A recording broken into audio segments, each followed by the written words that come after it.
What's up, everybody, and welcome to Bios3 Raw TV. We're here today with Mark Anthony, the very first Physique Mr. Olympia. And there's a lot of talk, like online forums, stuff like that all around, about people not being able to get big enough because they're not eating enough, people not getting big enough because they're not training hard enough, and they can't grow into those shows. And Mark, when he first started out, he was doing bodybuilding. But what happened was he was having a hard time putting that weight on to be able to be in that class. Then when Physique came out, he kind of transitioned to that. So, Mark, obviously you weren't not training hard enough, or not eating right. What was, do you think it boils down to genetics? I mean, I just got to a point in my bodybuilding career. I'm always a fan and will continue to be a fan of bodybuilding. I love bodybuilding. One of my best friends, Jay Cutler, who I think was the best bodybuilder to ever live. But I just came to a point in my career where it was not about the training and the nutrition, because I just didn't feel like I had the genetics to be a great bodybuilder. And fortunately for me, 2011 is when they introduced, it was the birth of men's physique in the NPC, and I feel like my physique was right there. It was within the criteria that they were looking for, and I gave it a shot.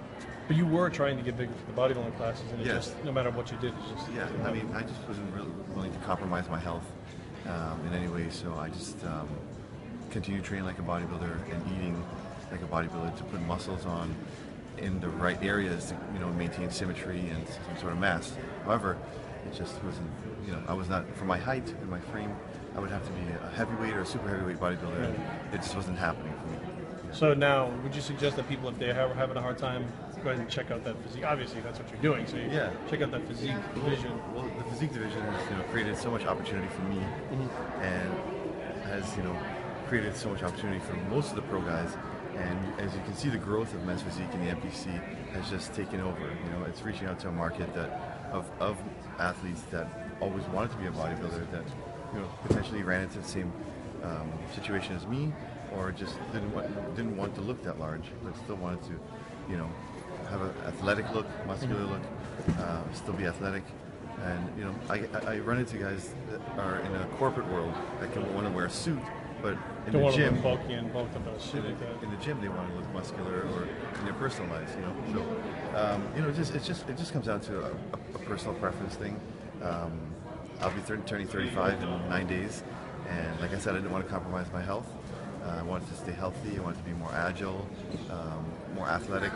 I do a lot of martial arts and stuff like that, so physique just was the right fit for me. I still train heavy as I can train. My nutrition is still very sound, and I still maintain this type of lifestyle. But great, man. Well, I really appreciate you taking the time.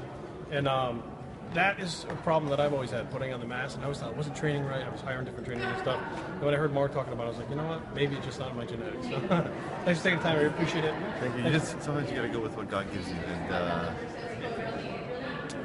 I've had success with men's physique, and I'm happy I made the transition. And I encourage a lot of guys out there to take part in it. Great. Thanks, Mark. Bios3 and I approve this message.